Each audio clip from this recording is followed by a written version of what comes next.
yang masih begini, Pak Guru ingin mengadakan sebuah permainan. Permainan, yang namanya permainan menyenangkan atau tidak?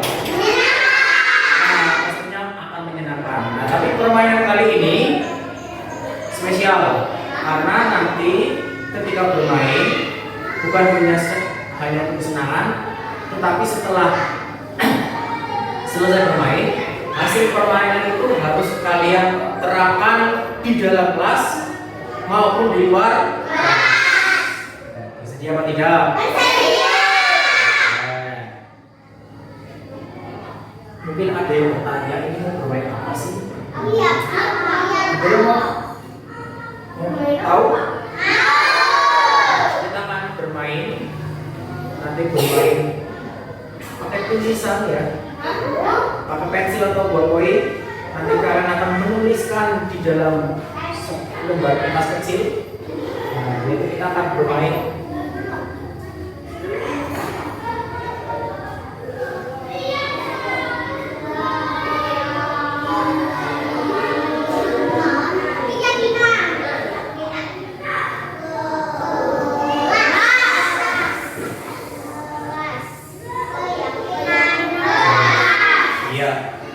Apa namanya? Kita akan bermain keyakinan kelas. Maksudnya bagaimana sih? Maksudnya begini. Nanti ya kalian akan Pak Guru beri kertas ya. Tapi sebelum Pak Guru jelaskan dulu, keyakinan kelas itu apa? Keyakinan kelas itu adalah nilai-nilai atau perbuatan-perbuatan yang bersifat baik. Perbuatan-perbuatan yang bersifat apa? Sifat baik, sikap-sikap yang baik, sifat-sifat yang baik yang bisa kita terapkan kepada diri kita, kepada teman kita, bapak, ibu, dan juga teman-teman dari kelas-kelas yang lain. Nah, nanti keyakinan-keyakinan ini atau perbuatan-perbuatan yang kalian yakini itu setelah dituliskan, nanti kita sepakati bersama. Ya, jadi nanti masing-masing atau setiap anak itu menuliskan bebas lah ya. Apa yang kalian yakini tentang perbuatan yang baik yang harus dilaksanakan di dalam kelas maupun di luar kelas ditulis. Nanti kalian tempel di depan. Paham apa tidak? Jadi nanti Pak Guru akan membagikan kertas ya. Ini ada kertas berwarna ini. Kenapa? Ini apa? Ini apa? Ada berapa warna? Nanti Pak Guru akan membagi satu anak itu satu lembar kertas ini. Oh, boleh milih kertasnya apa tidak? Boleh.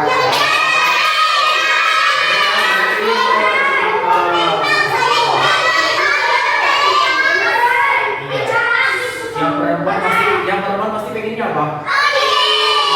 Yang laki-laki apa? Iya, ya bebas nanti ya. Bu, nanti anak laki-laki ingin mengambil yang pink juga boleh. Pink. Oke ya, nanti ini Pak Guru beri gambar dulu. Keyakinan kelas itu kan tadi perbuatan-perbuatan atau sikap-sikap atau nilai-nilai yang baik yang nanti akan bisa dilaksanakan oleh kita semua. Jadi kalian harus mempertanggungjawabkan apa yang sudah kalian tulis dan tentunya yang kita sepakati bersama. Contohnya apa? Kita beri contoh ya. Ini keyakinan di rumah kalau di rumah. Keyakinan di rumah. Contohnya apa? Bekerja sama kamu dengan kakak kamu, adik kamu, dengan ayah, dengan ibu di rumah bekerja sama. Itu keyakinan di rumah. Tapi sekarang karena kalian di dalam kelas, maka kita membuatnya keyakinan perbuatan apa, sikap apa, atau nilai-nilai apa yang sangat baik yang perlu kita terapkan di dalam kelas dan juga mungkin di luar kelas. Berarti? Oh, masih ada yang bingung, kira-kira nanti isinya apa? Ya, bisa bisa terkait kebersihan, bisa terkait rajin, sabar, atau mengerjakan tugas, atau kemudian apa namanya, bekerja sama, gotong royong, macam-macam. Yang jelas apa yang ada di dalam otak kalian yang sesuatu yang baik, yang kira-kira itu penting, silakan ditulis. Seperti siap? Nah, coba sebelum kita mulai, kita teriakkan slogan kelas kita. Siapa kita? Kelas 3? Terima kasih. Pak Guru sangat senang kalau kalian semangat. Sekarang Pak Guru akan membagikan ini. Nanti setelah dibagikan, kalian kembali ke meja untuk menulis. Setelah menuliskan, kembali ke bawah ya. Siap? Ditulisnya yang jelas, yang besar tulisannya ya. Biar nanti Pak Guru bisa baca atau teman yang lain ikut bisa membaca. Seperti? Pak Guru panggil satu persatu, nanti sudah dipanggil langsung menuju ke meja yang kalian yang baca kalian. Oke ya. Kita lagi dulu. Ramdan, pilih yang mana Ramdan? Hijau.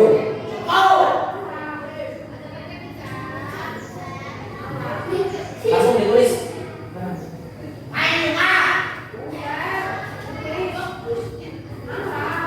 Berapa? Hijau juga. Merah. Orange.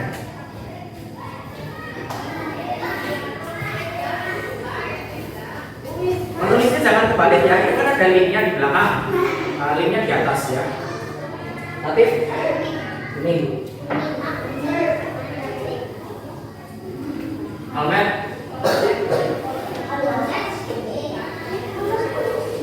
Itu ada linknya ya, tapi linknya di bagian atas ya.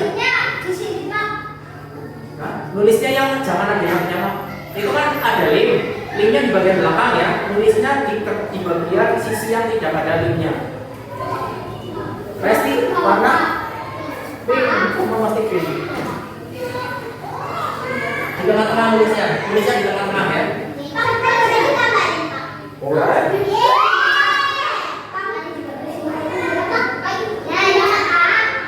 Nulisnya di tengah ya. Ini semua ini?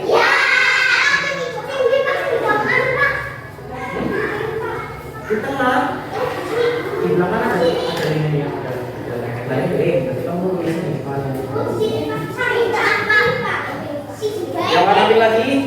Kamu. Nah. Kamu hijau.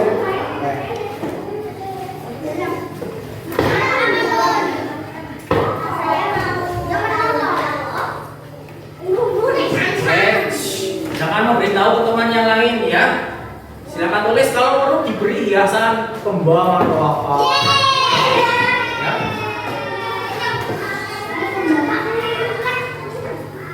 Kenapa?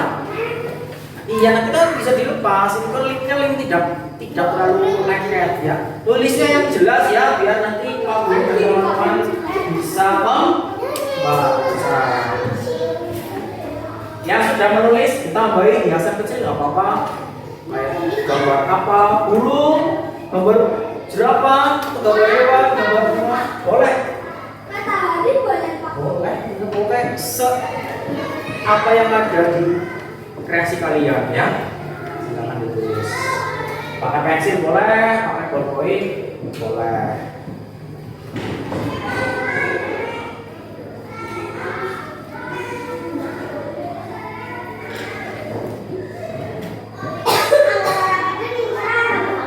Iya boleh juga. Pas ya.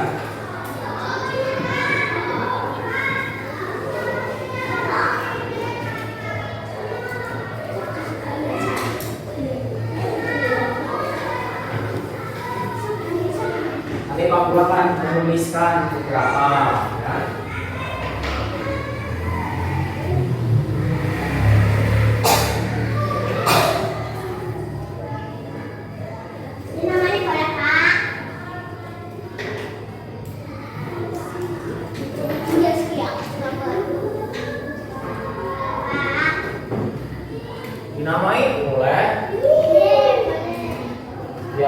tahu ya itu yang usul siapa.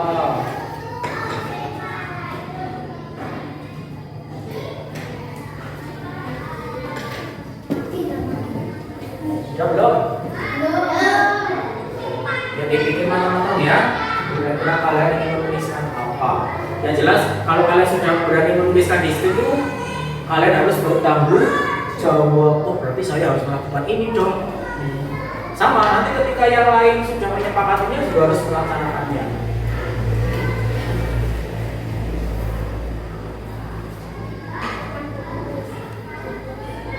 Yang sudah bisa langsung kembali ke sini bawah ya, untuk lagi kesenangan. Apel sudah banyak apa sedikit? Sedikit. Kita buat tulisannya besar.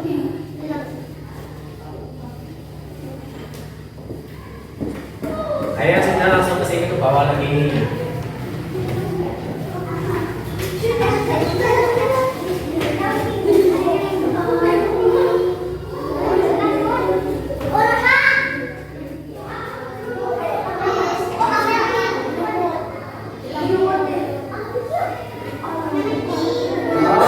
Saling bertanya, boleh ya. Penasaran punya teman tulisannya apa, isinya apa? Silakan.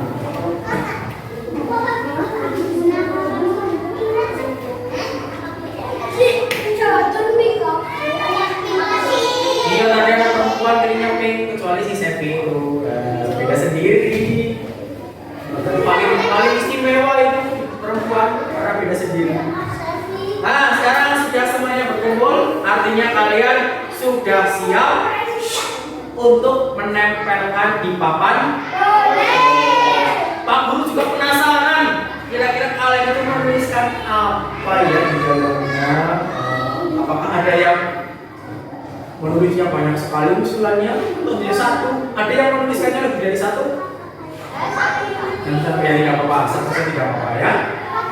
Oke, sekarang Pak Guru panggil satu persatu, nanti menuliskan menempelkan ya di depan dari yang berdia, karena tidak banyak di depan. Rangga, silakan kamu tempelkan hasilnya di sini.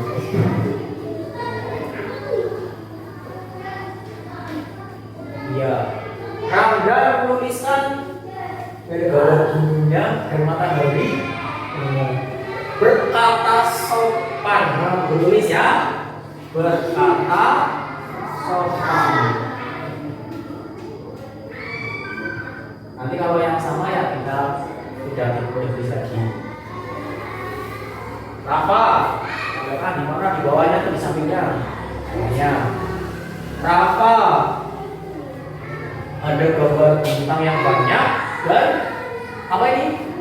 Mataharinya ada dua.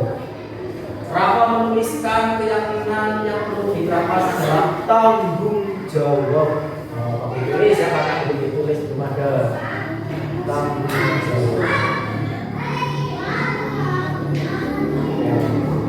Raihan, silakan ditambahkan di bawah atau di sampingnya, boleh. Masih sama tadi gambarnya matahari dan bunga. Gotong royong membuat masjid. Gotong royong ya. Gotong royong membuat masjid. Bisa gotong royongnya saja.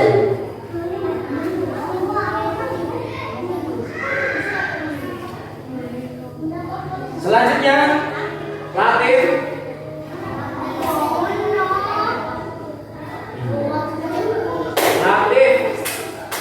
Menolong, oh berarti tolong.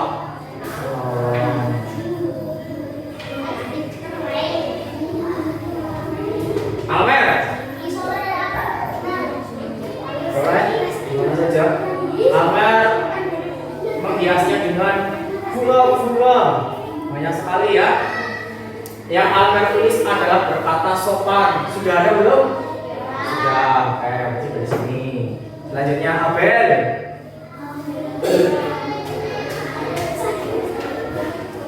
Bisa atau tidak? Abel, kenapa tidak ditulis nama Abel? Tidak apa-apa ya. Berbicara dengan sopan. Berkata dengan berbicara sama atau tidak? Sama. Berkata sopan, berbicara sopan berarti sudah sama dengan ini. Aku tidak tulis lagi ya, karena sama. Selanjutnya Mika.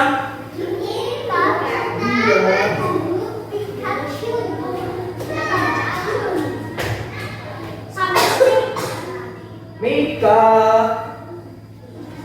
Kembang juga biasanya membuang sampah pada tempatnya.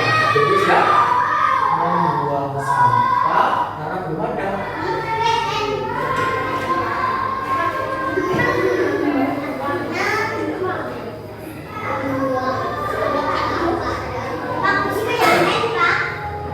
Membuang sampah pada tempatnya, kan? Selanjutnya, Dinda. Jangan di mana? Wah, gambarnya matahari dan bunga. Tanggung jawab. Sudah ada apa belum? Ya, berarti kamu tidak menuliskan lagi. Muna.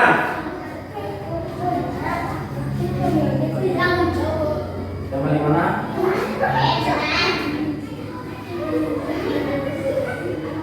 Muna. Ada gambar awan dan bunga dan kupu-kupu. Menuliskan tanggung jawab sudah ada? Nah, ini kamu tidak menuliskan lagi. Resti.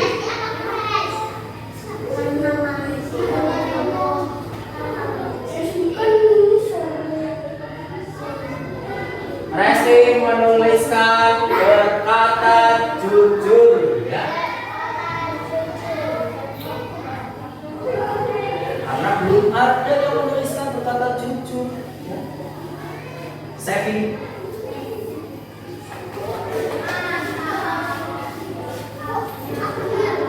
Sevi menggambar bulan, membersihkan kelas.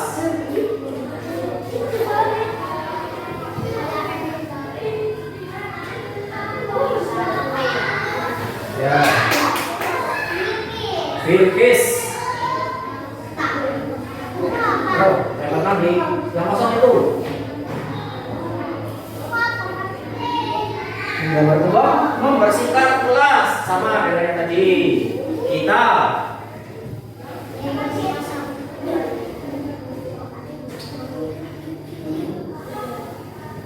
menuliskan menghargai teman. Belum ada yang menuliskan menghargai teman ya? Aku tulis di sini menghargai teman.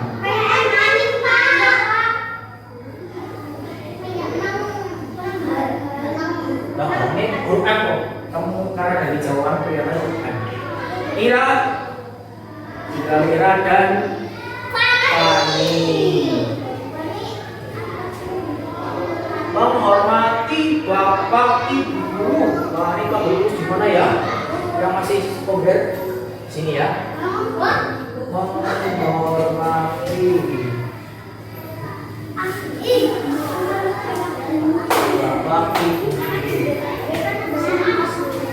Lanjut terakhir, Fani.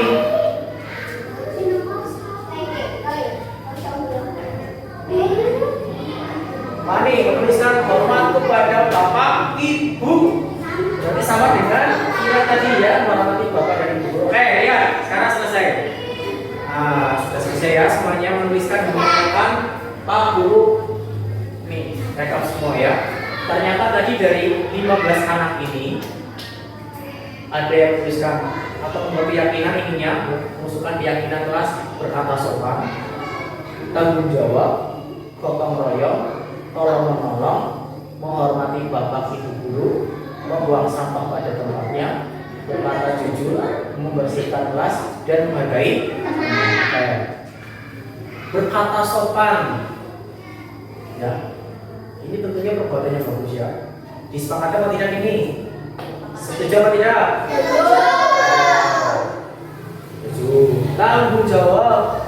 Tanggung jawab itu berarti kalau kalian melakukan sesuatu, harus berani mempertanggungjawabkannya. Contohnya kalau kalian sudah ada jadwal tiket, berarti harus bertanggung jawab membersihkan. Meminjam, tanggung jawabnya itu. Sepakat apa tidak ini? gotong royong. Gotong royong. Ini gotong royong dan tolong menolong mirip ya, sama-sama bekerja sama. Oke, jadi ini Pak Guru gabung saja. Gotong royong dan tolong menolong itu satu ya. Jadi Pak Guru pilih ya gotong royong ya. Gotong royong yang pilih ini ikut ini. Tolong menolong dan gotong royong itu sama ya. Selanjutnya menghormati bapak ibu guru. Ini jelas. Jelas ini wajib ya. Bahkan tidak hanya bapak ibu guru, tapi juga orang tua. Ini tentunya pasti setuju. Ya, selanjutnya membuang sampah pada tempatnya. Ini tadi betul ya, mirip dengan membersihkan kelas. Jadi kebersihan kayaknya ya, kebersihan kelas. Ini Pak Guru gabung dengan ini nanti menjadi kebersihan kelas. Setuju ya? Karena yang namanya kebersihan pasti membuang sampahnya pada tempatnya. Selanjutnya adalah berkata jujur. Iya, harus berkata sebenarnya. Bukan hanya sopan kok, tapi juga jujur. Jadi bersikap jujur ini ya. Sepakat ya? Terakhir, menghargai teman. Jadi bukan hanya menghormati bapak ibu guru, tapi juga teman. Ini Pak Guru gabung saja ya. Menghormati bapak ibu guru dan menghargai teman itu Pak saling apa? Saling menghormati dan menghargai. Ya, coba kita cek lagi ya. Jadi usulan keyakinan kelas kita ada pertama sopan, 2 tanggung jawab, 3 gotong royong atau tolong, yang keempat adalah saling menghormati dan menghargai, yang kelima adalah kebersihan kelas, yang menjaga kebersihan kelas, yang keenam jujur. Nah, berarti ada berapa keyakinan yang kita sepakati? Ada 6 keyakinan kelas yang kita sepakati. 1, 2, 3, 4, 5, 6. Nah, ini keyakinan ini harus karena sudah kita sepakati ya. Benar ini sudah disepakati? Nah, coba kalau memang kita sepakat, angkat jarinya atau tangannya ke atas. Sepakat. Yang keras. Oke, terima kasih. Berarti keyakinan kelas kita deal ya. Sepakat ada 6. Berarti mulai hari ini nanti kita terapkan. Agenda selanjutnya nanti kita akan membuat tulisan agar keyakinan kelas ini bisa kita tempel di dinding. Nah, nanti kita ambil waktu yang agak longgar untuk menghias kelas dengan tulisan-tulisan keyakinan kelas yang sudah kalian buat. Setuju?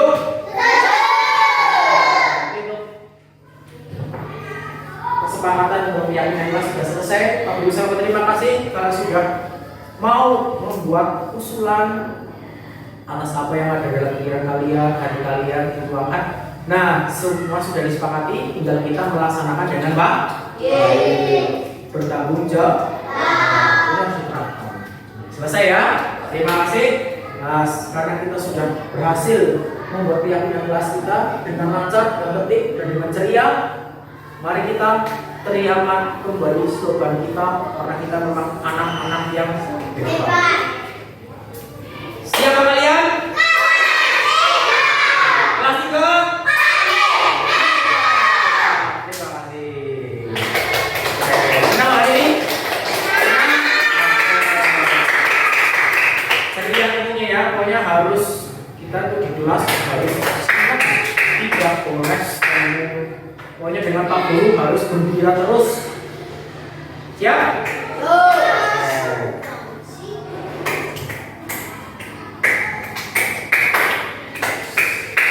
Sekarang kita akan melanjutkan aktivitas yang lain. Apa ya kira-kira ya?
kemudian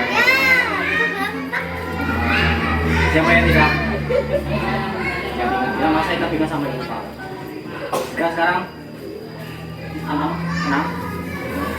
jadi kita masuk kita akan masuk kita nih siapa kalian? Kelas 3? Sebelum kita masuk kita sapa semanggi dulu. Apa itu sapa semanggi? Terima kasih, semangatnya luar biasa. Sekarang Pak Guru akan menunjuk topik satu. Pak Guru akan mencari yang paling rapi, paling tertib, paling tenang, paling sabar. Siap ya? Kira.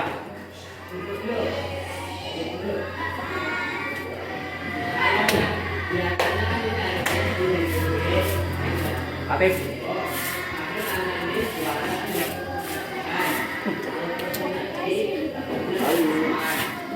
Murah.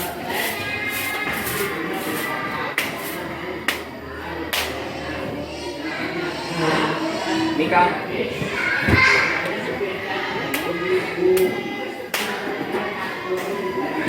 Sefi.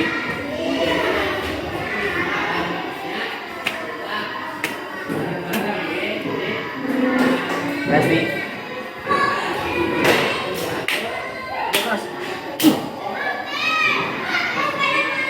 Rehan.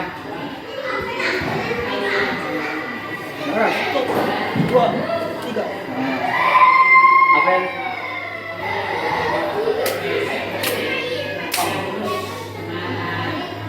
Rafa.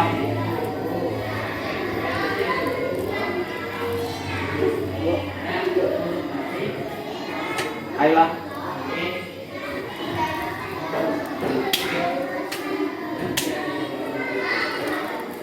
Denis. 3. Ramdan.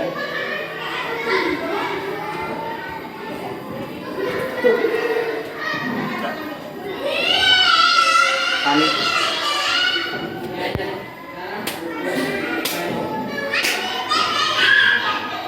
Indah.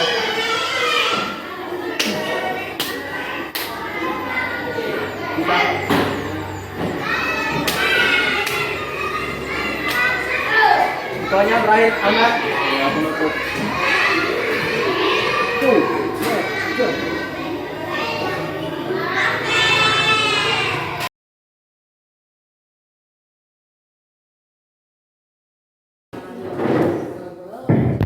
Bismillahirrahmanirrahim. Assalamualaikum warahmatullahi wabarakatuh.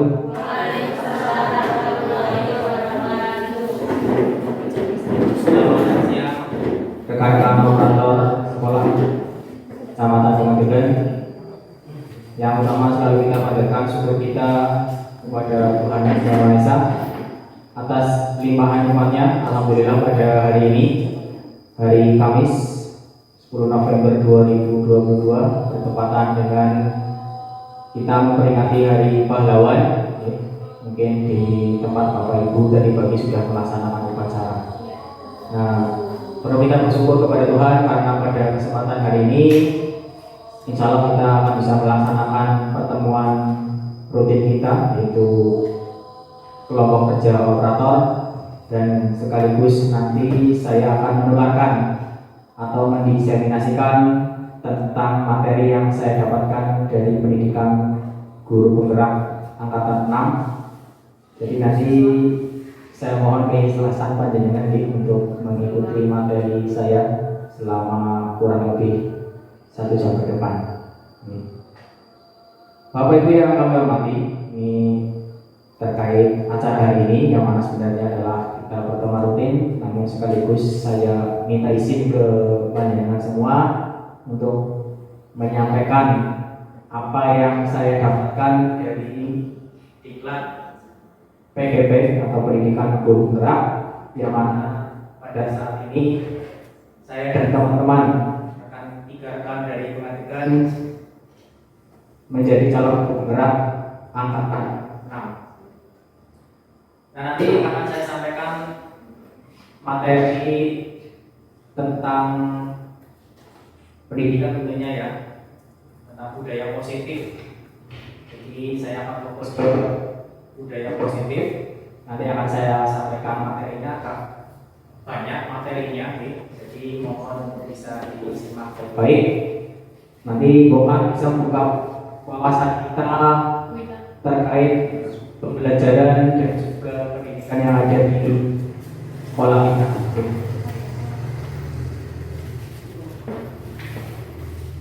Ya, sebelum saya mulai ke materi intinya, ini saya bercerita tentang filosofi pendidikan di Indonesia ya, terutama pemikiran Bapak Pendidikan Indonesia itu Ki Hajar Dewantara.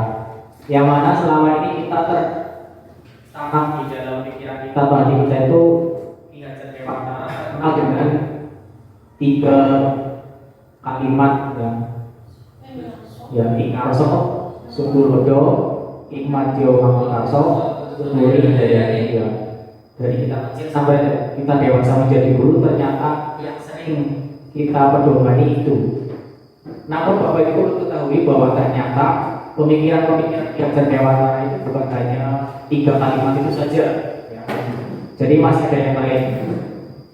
Beberapa di antaranya adalah bahwa pendidikan yang perlu kita terapkan itu harus berpihak pada murid atau student pembimbing. Kemudian juga pendidikan itu bersifat menuntut, bukan menuntut ya. Jadi kita sebagai pendidik atau guru diharapkan itu kita menuntun murid-murid kita sesuai dengan kodrat alam dan kodrat zaman. Jadi yang anak kodrat alam dan kodrat zaman Mas ya. Kodrat alam itu berarti kita mendidik anak sesuai dengan kultur sosial di tempatnya.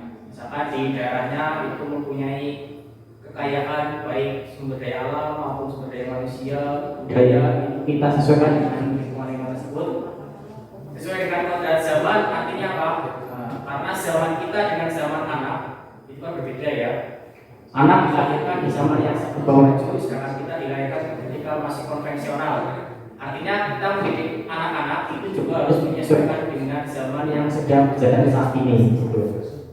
Itu beberapa hal mendasar yang terkait pemikiran Ki Hajar Dewantara yang sering dari yang 3 kalimat tadi dan juga saya tambahkan yang perlu membuka wawasan kita. Ternyata pendidikan dari Ki Hajar Dewantara itu bukan hanya 3 kalimat tersebut, namun juga ada yang lain.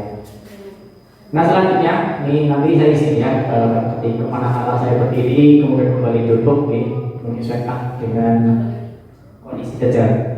Jadi nanti ini saya akan sampaikan terkait modul 1.4 ya. Jadi modul ini sekali ada 10. Dan alhamdulillah kami berempat sudah sampai di modul yang keempat, yaitu tentang budaya positif ya. Budaya positif maksudnya apa Mas ya? Nanti kita belajar bersama-sama. Namun sebelumnya ini ada sebuah pertanyaan ya. Pertanyaan tematik. Kira-kira jenengan setuju atau tidak dengan 3 pertanyaan ini ya? Yang pertama adalah hukuman itu dapat mendisiplinkan anak. Kira-kira setuju atau tidak? Hukuman dapat mendisiplinkan anak.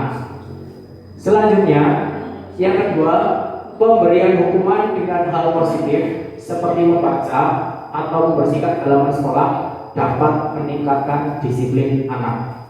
Nah, cukup di dalam hati saja tidak apa-apa, nanti sebagai bahan refleksi ini. Yang ketiga, memberi penghargaan dapat meningkatkan motivasi belajar anak.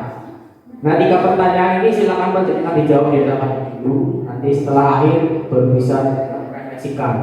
Jadi jawaban saya dari awal itu benar atau masih kurang tepat, sudah. Nah, nanti yang akan saya sampaikan pada pertemuan kali ini ada yang pertama disiplin positif ya, disiplin positif dan nilai kebajikan universal. Kemudian yang kedua teori motivasi, hukuman dan penghargaan serta restitusi. Kemudian ketiga keyakinan kelas. Kemudian kebutuhan dasar manusia dan dunia berkualitas.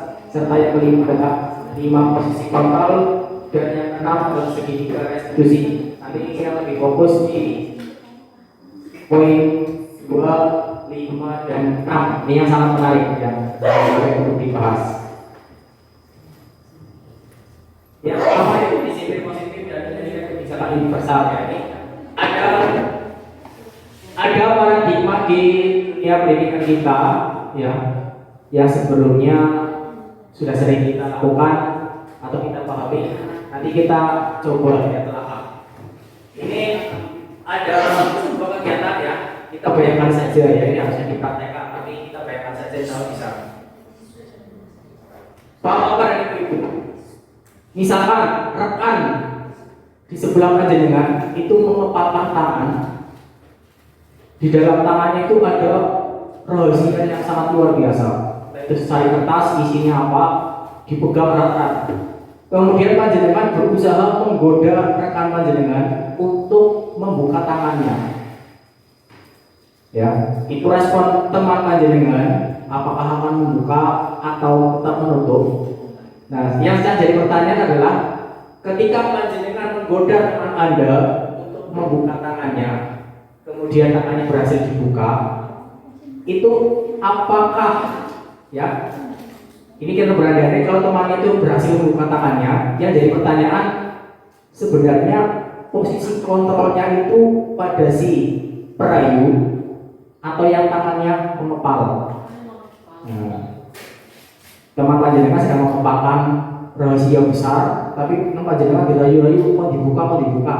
Kalau yang bersangkutan berhasil merayu dan tangannya dibuka, sekarang yang pertanyaan adalah sebenarnya yang memegang kontrol itu yang merayu atau yang mengepalkan tangan? Harus pilih salah satu atau Iya, harus pilih salah satu. Siapa? Yang memegang kontrol kejadian tersebut siapa? Yang mengepalkan tangan atau yang mengepalkan tangan atau yang merayu? Nah, ternyata sebagai besar yang mengepalkan tangan. Kira-kira kenapa kok bisa panjenengan berpikir bahwa posisi kontrol itu berada pada si yang mengepalkan tangan? Karena saya wong sing yang rahasia. ya boleh tanggung jawab main Pak. Rahasia jadi dia membuka tangan. Ya, jadi segala sesuatu itu sebenarnya yang menjadi kontrol atas dirinya sendiri ya yang bersangkutan, ya. Artinya apa? Kita sebagai guru seringkali kita ketika mengajar inginnya itu anak seperti A, B, C, D. Itu kan seperti kesannya kita sedang mengontrol mereka. Namun sebenarnya yang menjadi kontrol atas dirinya sendiri ya si anak tersebut, bukan kita sebagai guru. Oke? Nah, paradigma sebutlah yang seharusnya kita telah ahli. Nih, inilah perubahan paradigma teori kontrol atau teori pilihan. Istilahnya ilusi kontrol lagi. Yang pertama adalah ilusi guru mengontrol murid. Kemudian yang kedua, ilusi bahwa kritik dan membuat orang merasa bersalah dapat menguatkan karakter. Yang ketiga, semua penguatan positif, efektif dan bermanfaat. Sedangkan yang keempat adalah bahwa orang dewasa memiliki hak untuk memaksa.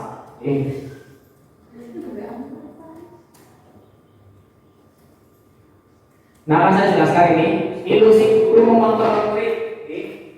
Jadi pada dasarnya itu kita tidak dapat, ya. Pada dasarnya kita tidak dapat memaksa murid untuk berbuat sesuatu jika murid tersebut memilih untuk tidak melakukannya. Kayak tadi, selama kita menggoda rekan kita untuk membuka tangan, selama teman kita itu kekeh dengan pendiriannya untuk tidak melakukannya, ya berarti kita tidak bisa mengontrol anak tersebut, ya. Walaupun tampaknya guru sedang mengontrol perilaku murid, hal demikian terjadi karena murid sedang mengizinkan dirinya dikontrol, gitu ya. Kemudian saat itu bentuk kontrol menjadi kebutuhan dasar yang dimiliki murid tersebut. Nah, teori kontrol menyatakan bahwa semua perilaku itu memiliki tujuan, bahkan terhadap perilaku yang tidak sesuai. Jadi dalam menurut teori kontrol ini itu semua perilaku itu pasti memiliki tujuan. Yang kedua adalah ilusi bahwa semua penguatan positif itu efektif dan bermanfaat. Nah, penguatan positif positif atau bukan itu adalah bentuk-bentuk kontrol. Segala usaha untuk mempengaruhi murid akan mengulangi suatu perilaku tertentu adalah suatu usaha untuk mengontrol murid tersebut. Namun dalam jangka waktu tertentu, kemungkinan murid tersebut akan menyadarinya dan mencoba untuk menolak bujukan kita, atau bisa jadi murid tersebut menjadi tergantung pada pendapat sang guru. Yang ketiga, itu ilusi bahwa kritik dan membuat orang merasa bersalah dapat menguatkan karakter ini. Nanti kaitannya dengan posisi kontrol ya, bahwa ketika kita berusaha mengkritik untuk mengontrol murid menuju pada identitas gagal, namun sebenarnya mereka itu belajar untuk merasa buruk tentang diri mereka. Ya, nanti kita bahas di bagian posisi kontrol ini. Dan ilusi yang keempat adalah bahwa orang dewasa itu memiliki hak untuk memaksa. Ya, karena orang dewasa yang percaya bahwa mereka itu memiliki tanggung jawab untuk membuat murid-murid berbuat hal-hal tertentu. Ya. Namun sebenarnya pada saat itu orang dewasa menyadari bahwa perilaku memaksa itu tidak akan efektif untuk jangka waktu yang panjang. Okay. Nah ini perubahan paradigma stimulus respon atau teori pilihan B. Sebenarnya siapa sih yang sesungguhnya memiliki kontrol? Kalau dari stimulus respon itu kita mencoba mengubah orang agar mereka itu berpandangan sama dengan kita. Namun menurut teori kontrol itu kita sedang berusaha memahami pandangan orang lain tentang dunia. Yang kedua, kalau berdasarkan stimulus respon itu perilaku buruk dilihat sebagai suatu kesalahan. Jadi kalau ada perilaku buruk kita menganggapnya sebagai suatu kesalahan. Tapi kalau berdasarkan teori kontrol itu semua perilaku baik yang positif maupun negatif itu memiliki tujuan. Yang ketiga adalah orang lain bisa mengontrol saya. Orang lain bisa mengontrol saya, tapi berdasarkan teori kontrol hanya Anda yang bisa mengontrol diri Anda. Jadi di dalam tangannya mau membuka atau mau menutup itu yang kuncinya di panjenengan, bukan karena rayuan orang lain. Oke. Selanjutnya adalah pemaksaan ada pada saat rujukan gagal. Namun yang berdasarkan teori kontrol seharusnya adalah kolaborasi dan konsensus menciptakan pilihan-pilihan baru.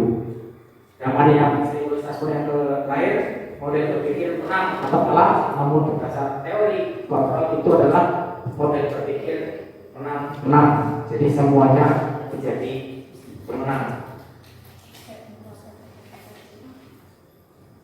Nah, budaya positif ini kita awali dengan sebuah tadi ada ya hukuman dan disiplin ya, kaitannya hukuman dan disiplin. Sebenarnya disiplin itu apa sih ya? Dari sebenarnya kata disiplin itu kan awalnya artinya adalah belajar ya, berdasar dari bahasa Latin. Namun semakin ke sini ternyata dalam budaya kita itu makna kata disiplin telah berubah ya menjadi sesuatu yang dilakukan seseorang pada orang lain untuk mendapatkan kepatuhan. Nah, kecenderungannya menghubungkan kata disiplin dengan ketidaknyamanan, bukan dengan apa yang kita hargai atau pencapaian suatu tujuan kuliah. Jadi begini, disiplin itu seharusnya adalah sesuatu bentuk yang mana kita menghargai apa yang kita lakukan, apa yang kita miliki. Namun semakin kesini disiplin itu malah sering dikaitkan dengan sesuatu yang dilakukan seseorang kepada orang lain untuk mendapatkan kepatuhan. Ini yang perlu kita telah juga ya, ternyata makna disiplin itu dari awal belajar kenapa jadi seakan-akan hukuman gitu ya, menerapkan hukuman kepada pelanggar peraturan. Kemudian materi selanjutnya adalah tentang nilai-nilai kebijakan universal ya. Ini kaitannya dengan profil pelajar Pancasila, yang mana pendidikan di Indonesia ini ujung-ujungnya nanti adalah mewujudkan pelajar-pelajar Indonesia yang mempunyai profil pelajar Pancasila. Ada yang pertama intak ya, beriman dan bertakwa kepada Tuhan Yang Maha Esa dan berakhlak mulia. Yang kedua adalah mandiri, 3 bernalar kritis, 4 berkebinaan global, dan 5 bergotong royong, serta yang keenam adalah kreatif. Ini di kurikulum Merdeka, tentunya di panjenengan di sekolah sudah sering ditulis ya dalam kalau aspeknya. Selanjutnya adalah terkait dengan teori motivasi, hukuman dan penghargaan. Nah, ini agak menarik. Sebenarnya manusia itu ketika berperilaku itu didasari sebuah motivasi. Jadi, jenengan melakukan perbuatan atau jenengan datang ke sini atau berangkat sekolah itu pasti ada motivasinya. Nah, entah itu motivasinya pertama adalah eksternal maupun motivasi internal. Yang eksternal itu ada dua ya. Yang pertama adalah untuk menghindari ketidaknyamanan atau hukuman. Jadi panjenengan melakukan sesuatu itu karena ingin menghindari hukuman. Ini namanya motivasi eksternal. Ini adalah motivasi levelnya paling jelek ya, paling bawah. Kemudian yang kedua adalah motivasi internal juga untuk mendapatkan imbalan dari orang lain atau institusi. Maksudnya bagaimana Pak? Jadi begini, jenengan berangkat sekolah atau mengikuti kegiatan tujuannya karena ingin mendapatkan pujian, imbalan atau penghargaan dari sekolah atau dari kepala sekolah. Jenengan berangkat basic tujuannya ingin dipuji oleh kepala sekolah. Nah ini berarti motivasinya adalah motivasi eksternal karena ingin mendapatkan imbalan atau pujian. Ini mending lah ya. Ini motivasi ini masih mending daripada yang pertama. Selanjutnya motivasi yang ketiga inilah motivasi yang paling ideal, yaitu motivasi internal. Yaitu apa? Motivasinya untuk menghargai diri sendiri. Yaitu apa? Saya akan menjadi orang seperti apa bila saya melakukan sesuatu. Ya. Jadi ketika panjenengan berangkat sekolah berdasarkan motivasi internal, itu niat panjenengan karena memang sudah tanggung jawab kita sebagai guru dan cara kita menghargai tanggung jawab kita yaitu dengan berangkat tepat waktu. Tuh, ya. Nah, ini salah satu pendapat dari Ki Hajar Dewantara itu merdeka itu artinya tidak banyak terlepas dari perintah, akan tetapi juga cakap untuk memerintah diri sendiri. Nah ini juga menarik sekali tentang penghargaan ini.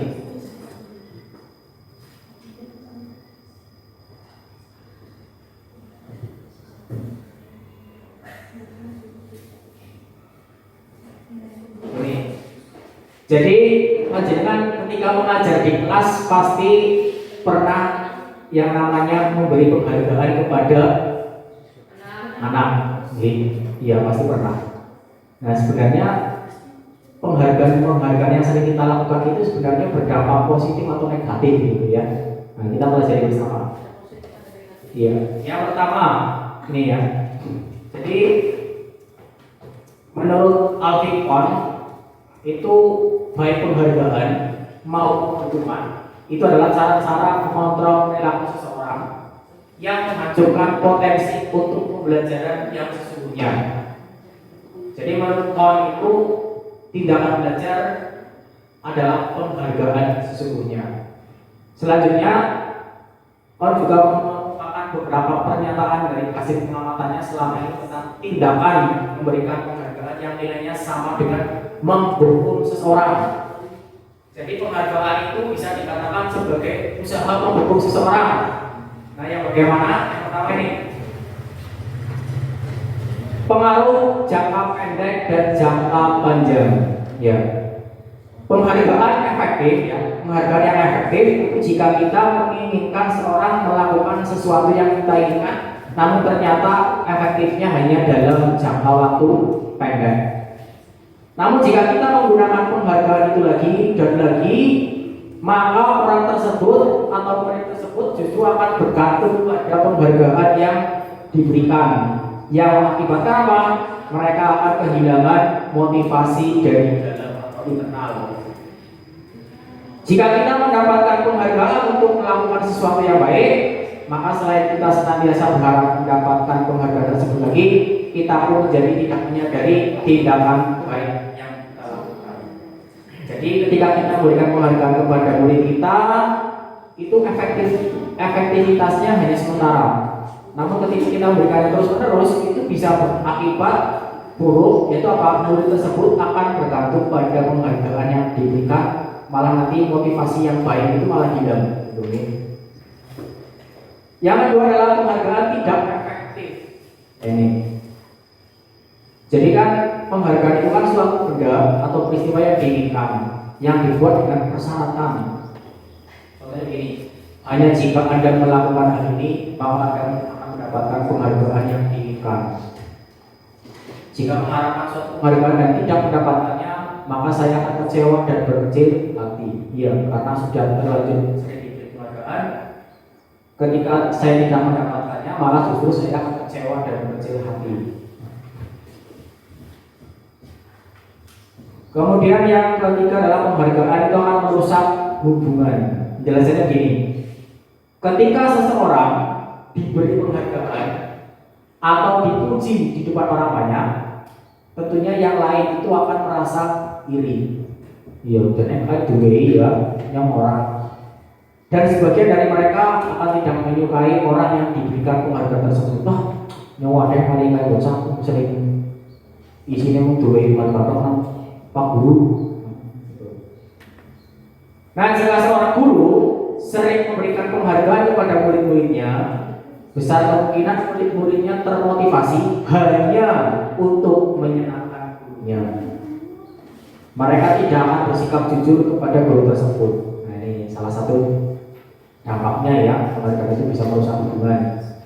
Yang selanjutnya adalah penghargaan itu menciptakan persaingan di dalam kelas, dan persaingan akan menciptakan kecemasan. Ya, silakan dicek lagi.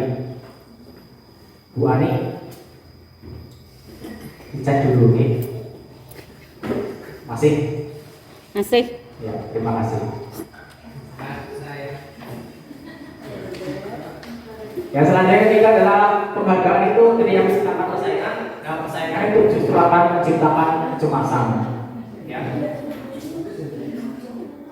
Nah, nantinya anak-anak yang tidak memiliki kesempatan untuk mendapatkan penghargaan, si orang pernah mendapatkan penghargaan, akhirnya mereka berhenti mencoba. Nah, inilah salah satu dampak dari penghargaan, yaitu merusak hubungan.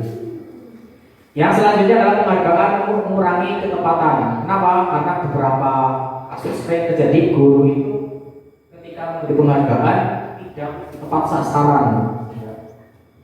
Tidak tepat sasaran. Ini makanya harus hati-hati. Yang selanjutnya adalah penghargaan mematikan kreativitas.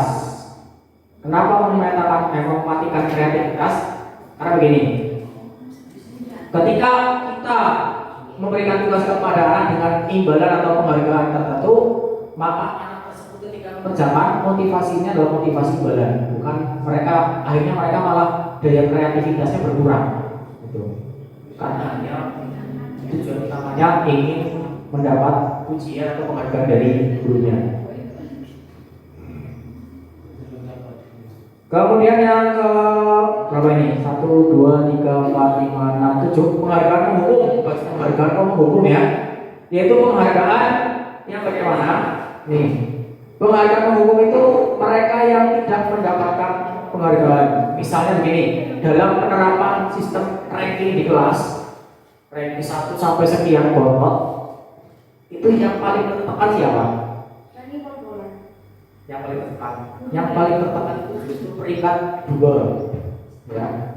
Kenapa, Pak? Ya, memberikan penghargaan dan hukuman itu adalah hal yang sama ya, karena keduanya mencoba kita mengendalikan seseorang. Jadi memberikan penghargaan atau hukuman, kita jadi pada mereka lagi mengontrol murid ya, mengendalikan murid. Nah,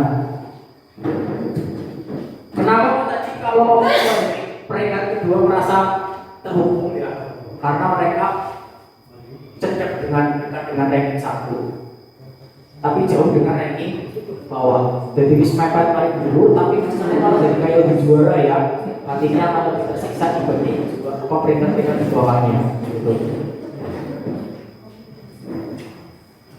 Yang terakhir adalah motivasi dari dalam diri ya. Jadi ketika anak melakukan sesuatu itu alangkah baiknya memang termotivasi dari dalam diri, bukan dari eksternal atau gurunya gitu.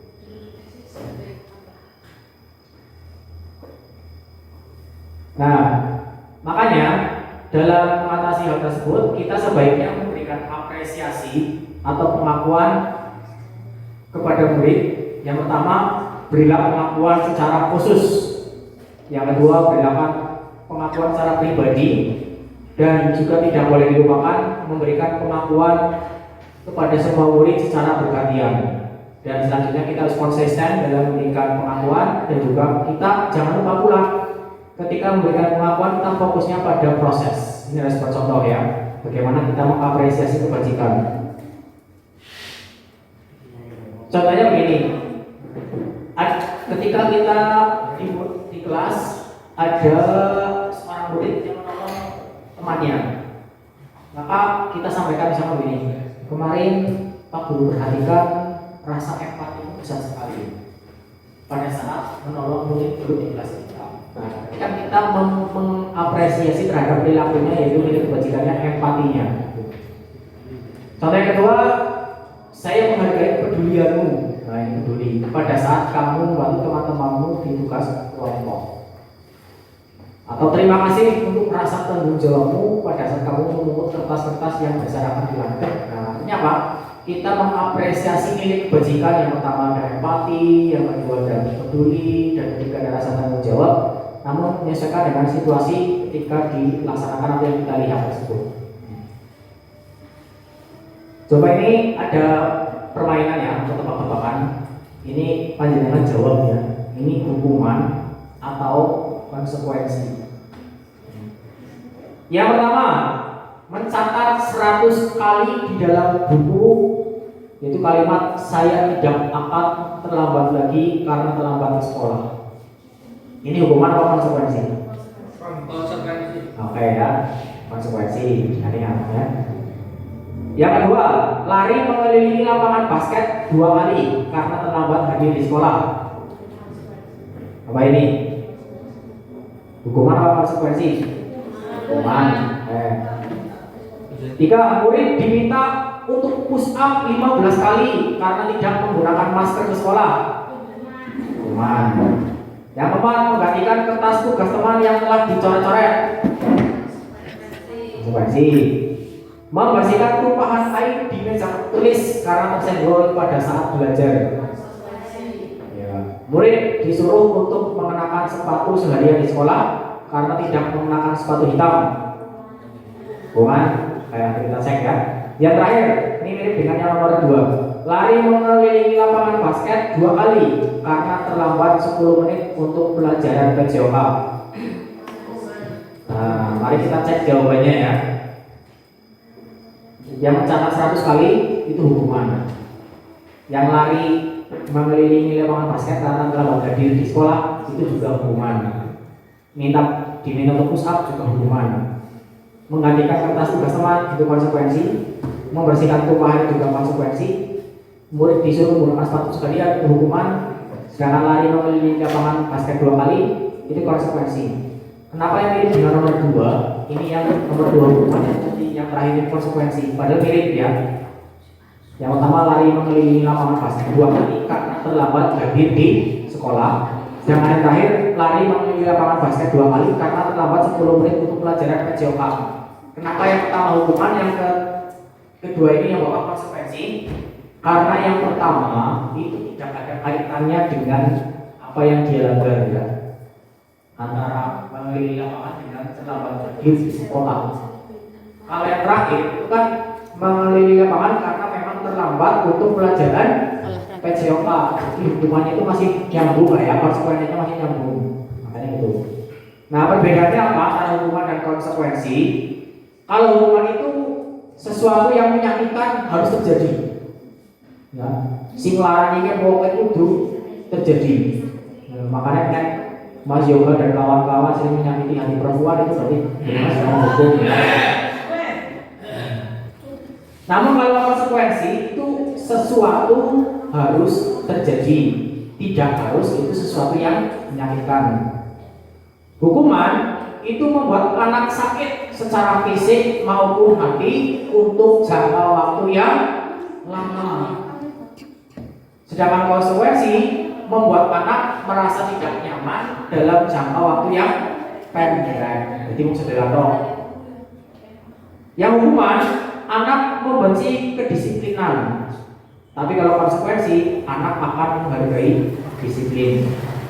Hukuman bersifat paksaan, sedangkan konsekuensi bersifat stimulus dan tanggapan. Jadi ketika kita berikan stimulus ada tanggapan dari murid. Hukuman itu mendorong anak menyakiti diri sendiri, sedangkan konsekuensi itu mendorong anak untuk menyesuaikan diri. Kemudian hukuman itu konsep diri yang buruk, sedangkan konsekuensi itu konsep diri yang baik. Lanjut lagi, hukuman anak belajar untuk menyembunyikan kesalahan ya. Jadi ketika kita sering menghukum anak, nanti malah anak itu akan belajar untuk menyembunyikan kesalahan. Tapi kalau konsekuensi, anak belajar untuk mematuhi peraturan.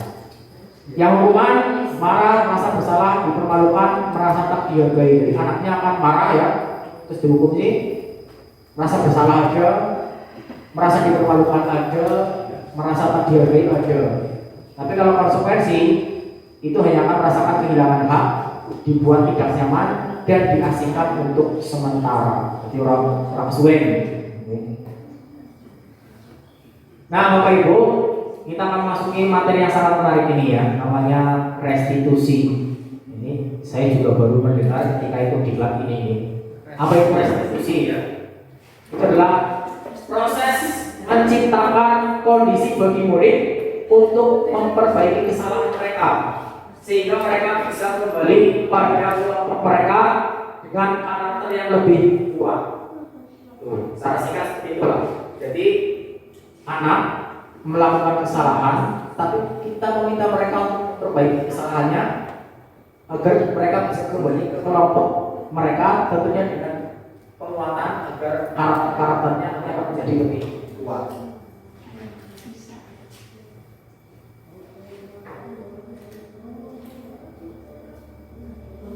Ini adalah beberapa ciri restitusi ya.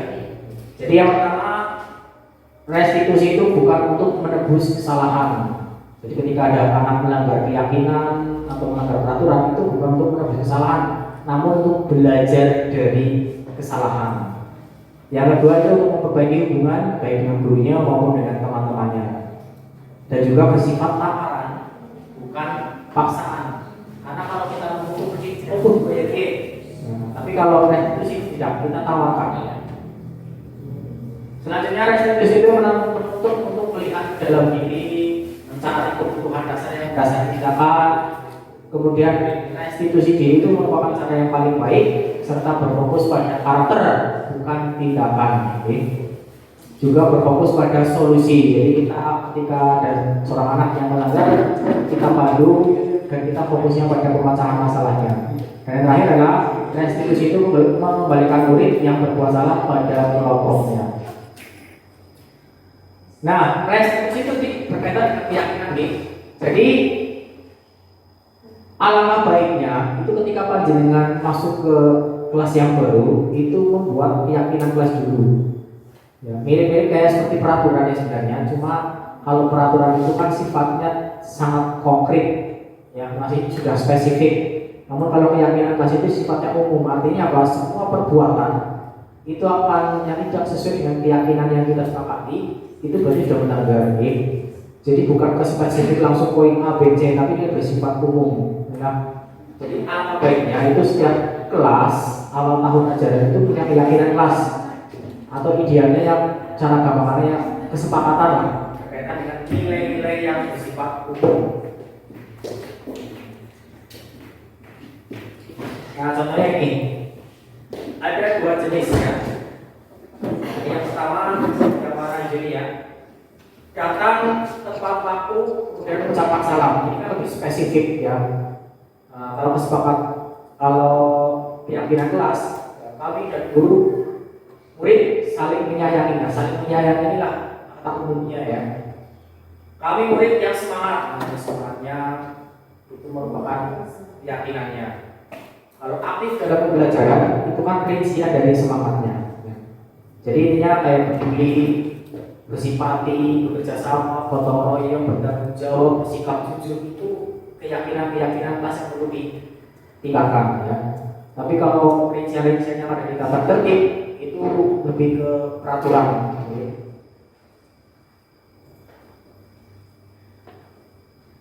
Ini contohnya ada, kalau peraturan selalu kembalikan itu ke tempatnya, sedangkan keyakinan kelasnya itu tanggung jawab. Nah, kalau sebuah kelas meyakini bahwa keyakinan kelasnya bertanggung jawab, itu rinciannya banyak sekali, termasuk tujuannya selalu mengembalikan buku yang telah dipinjam. Itu merupakan bentuk tanggung jawab. Atau mengganti barang teman yang telah dirusak, itu juga merupakan tanggung jawab. Itulah fungsinya kenapa ketika keyakinan kelas dibuat, agar rincian-rincian itu akan termasuk di dalamnya. Ya.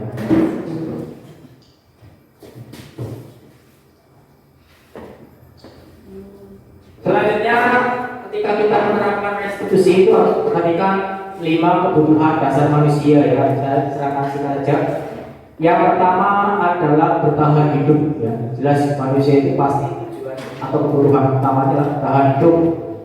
Yang selanjutnya adalah mendapatkan kasih sayang dan juga ingin merasakan rasa diterima.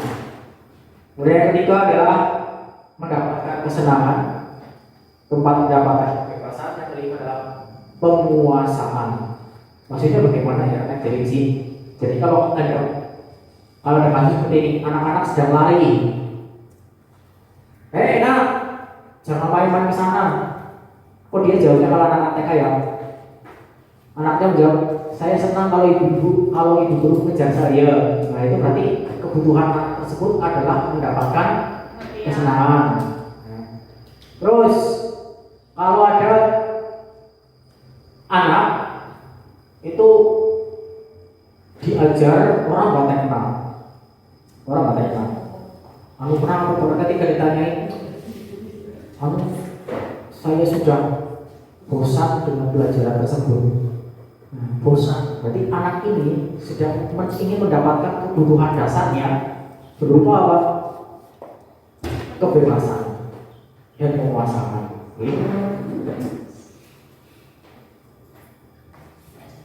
Nah ini 5 posisi kontrol kita sebagai guru ya. Ini harusnya pakai video tapi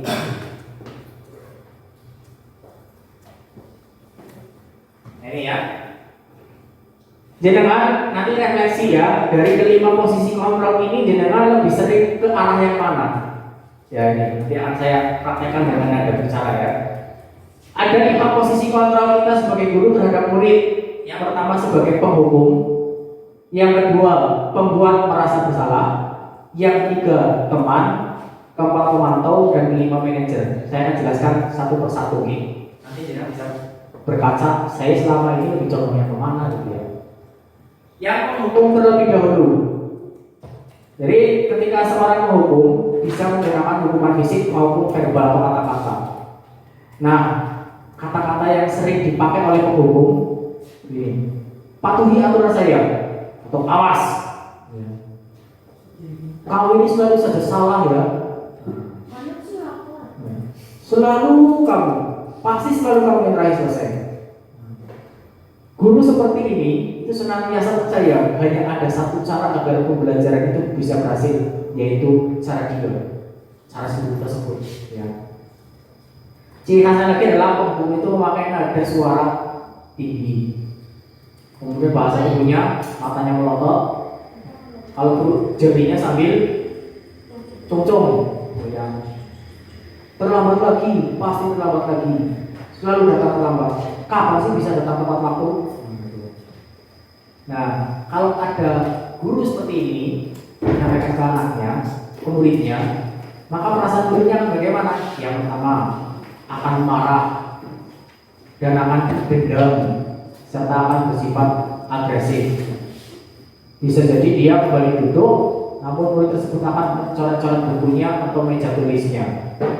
Lebih buruk lagi, bisa saja dia pulang sekolah, murid melihat motor atau mobil bapak ibu guru dan akan menggores kendaraan tersebut dengan paku.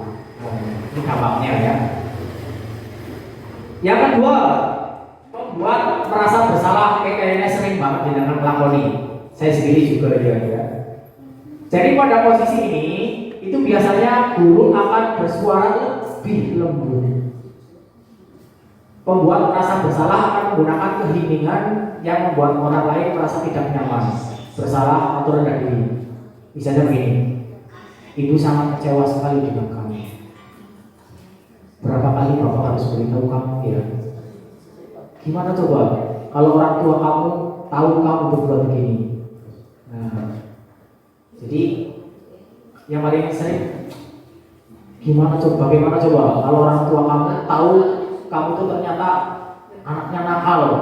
Nah, itu kan berarti kita sedang membuat anak tersebut bersalah kepada siapa? Dirinya dan orang tua, ya. Atau mungkin begini, Adi, kamu ini bagaimana ya?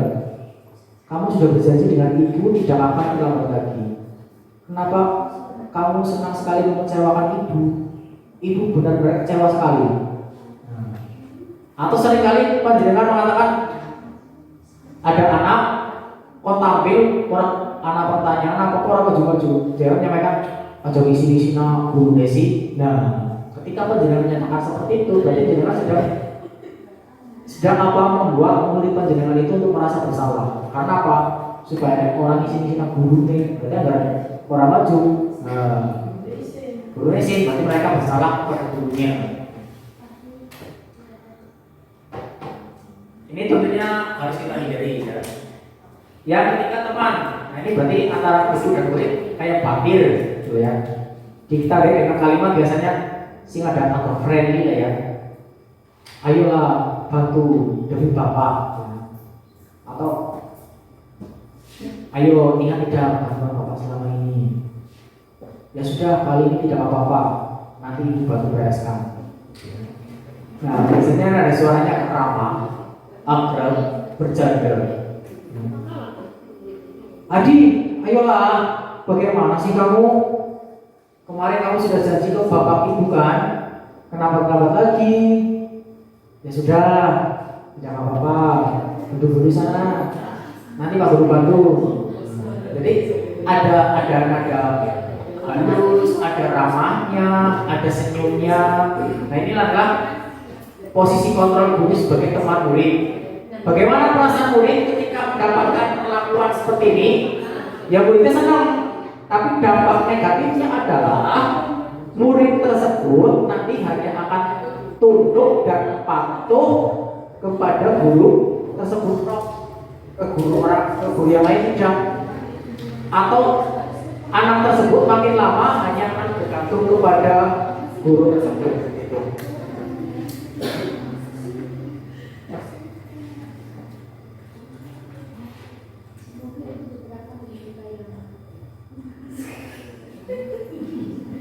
Nah ini segitiga restitusi ya. Ini ya sudah saya dokumentasikan di pernah saya kirimkan linknya ya. Segitiga restitusi itu maksudnya bagaimana Pak? Jadi begini, ketika ada anak melakukan pelanggaran atau keyakinan pasti dilanggar, itu kita tidak boleh langsung menghukumnya. Nih, jadi ketika ada putra-putri panjenengan melakukan kesalahan, itu dipanggil. Orang langsung domei, ya. Kita ingat posisi kontrol tadi, ada penghukum, pembuat merasa bersalah, teman, pemantau, manajer. Kalau pemantau itu levelnya di atas teman, tapi dia sudah apa? Dikaitkan dengan konsekuensinya. Kamu tahu kalau kamu terlambat konsekuensinya apa? Pemantau. Kalau manajer bersifat menawarkan, ayo kira-kira apa yang bisa kamu lakukan untuk mengatasi masalahmu ini. Nah, jadi kita berikan tawaran kepada anak. Bagaimana caranya kita menerapkan restitusi? Itu kita menerapkan 3 langkah, dikenal dengan nama segitiga restitusi. Apa saja itu? Yang pertama adalah menstabilkan identitas. Yang kedua, memvalidasi tindakan yang salah. Yang ketiga adalah menanyakan keyakinan. Jadi contoh konkretnya begini lah ya. Kalau yang saya gambarkan kemarin, ada anak misalkan mencontek ya, konangan mencontek, terus dipanggil. Atau jangan mencontek lah ya. Si kemarin itu kita pasti pernah ejek-ejekan jenenge bocah lah ya. Nama orang tua atau begitu ya.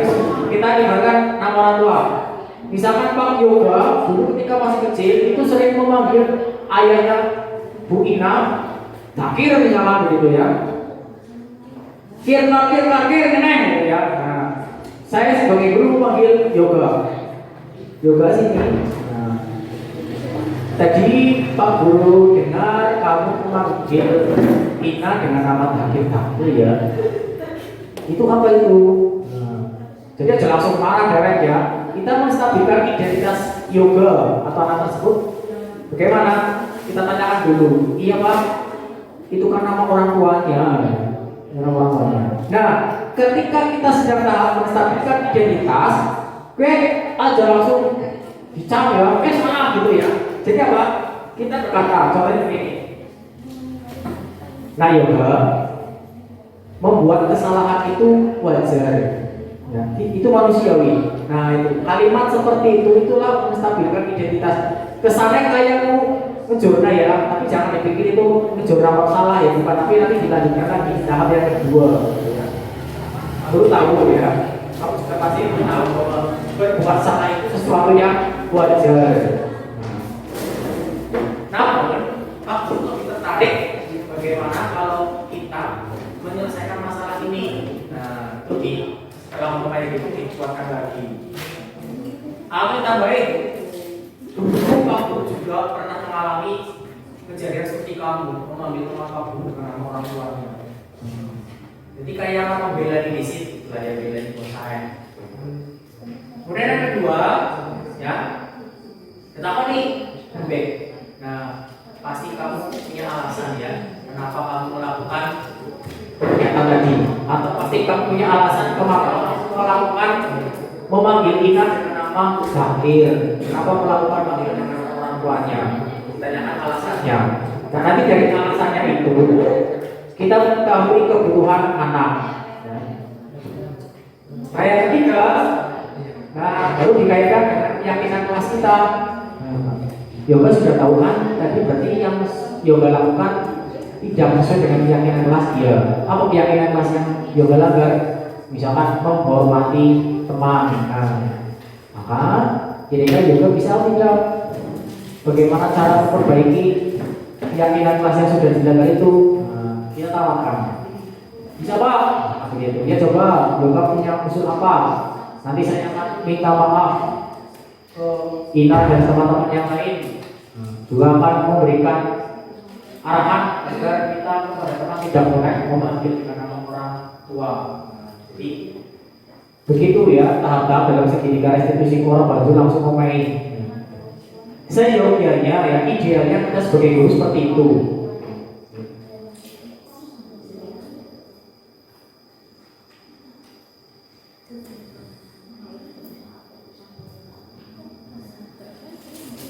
Nah ya, untuk materinya alhamdulillah sudah cukup ya, hampir 1 jam. Nah dari tadi yang ada beberapa materi ya, setidaknya membuka paradigma kita terhadap pendidikan, terhadap putra-putri kita di sekolah, dan juga penerapan disiplin baik hukuman maupun keyakinan ini. Bagaimana caranya agar kita itu menghindari hukuman yang bersifat paksaan, kemudian bersifat negatif. Karena selain hukuman itu masih ada alternatif solusi yang bisa kita tawarkan, dan agar si anak itu yang memutuskan sendiri solusi yang dipilih. Jadi bukan kita yang memaksanya untuk melakukan A, B, C, tapi biarlah anak yang menentukan. Itu sebenarnya agar nantinya anak itu mendapatkan kemerdekaan terhadap dirinya sendiri. Ya. Kiranya itu yang bisa saya sampaikan ini. Terima kasih kesediaannya untuk mendengarkan penularan atau diseminasi materi dari saya dari Diklat Bergerak. Ya. Terima kasih telah menyukseskan salah satu program saya yaitu aksi nyata seperti di platform Merdeka Mengajar ya, aksi nyata, ini juga ada aksi nyatanya. Oke. Nah di sesi yang pertama ini saya secara pribadi, selanjutnya nanti kita lanjutkan ke materi pembahasan di kelompok kerja operator. Saya tutup di sesi pertama. Assalamualaikum warahmatullahi wabarakatuh.